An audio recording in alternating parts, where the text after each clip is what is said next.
Hello. Happy winter solstice. This very auspicious day of the year in both the northern and southern hemisphere. Technically, the southern hemispheres would be in June when we celebrate the summer solstice here in the northern hemisphere. Yet, cultures throughout the world, throughout time, have marked and held reverence and celebrated this day.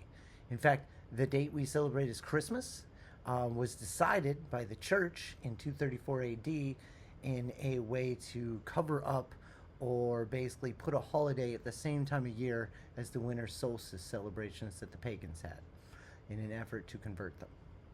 So, yes, in the Bible it says that there's baby animals in the manger.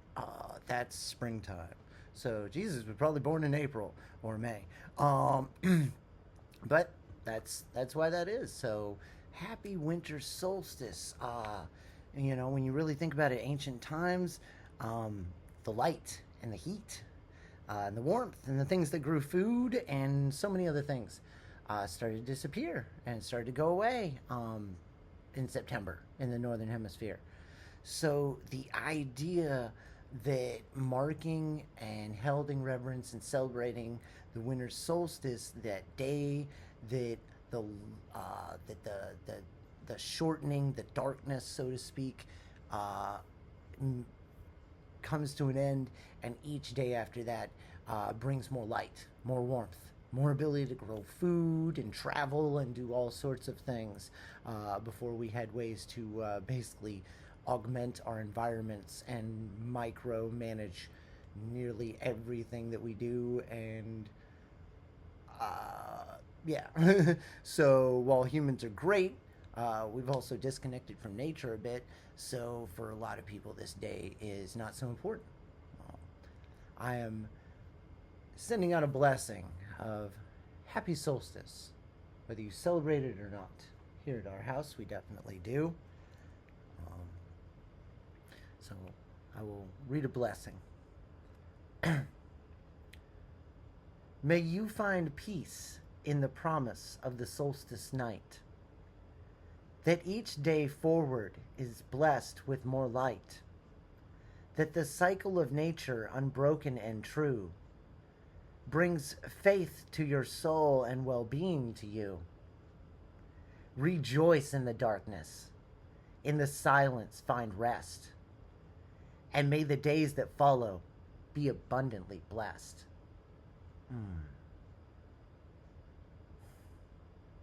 Gratitude for this moment.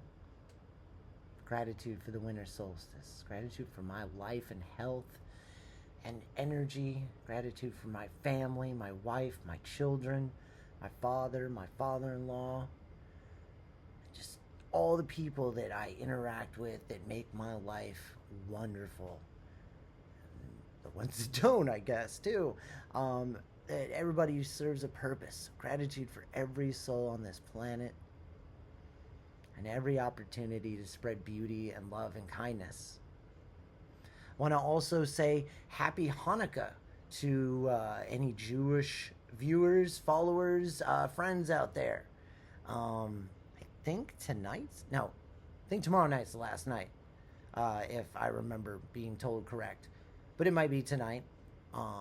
I'm not going to pull out Google and look it up so that I can be perfectly correct. If you want to put a comment down to if you officially know whether it's tonight or tomorrow night. But happy Hanukkah, and I've said it in a couple other videos, but Merry Christmas as well. A lot of people, like I said, so many cultures have celebrations at this time of year. It's one of the few times a year that if you look at massive amounts of religions and spiritualities and cultures, so many have some kind of celebration at this time of year, some kind of spiritual day or week or something. So, Merry Christmas, Happy Hanukkah, and Happy Solstice. Find rest in the darkness. Find peace in this time of quiet and rejuvenation and nature doing what it does, so that, yes, we may all step forward into each day with more light and the coming warmth in a year that is abundantly blessed.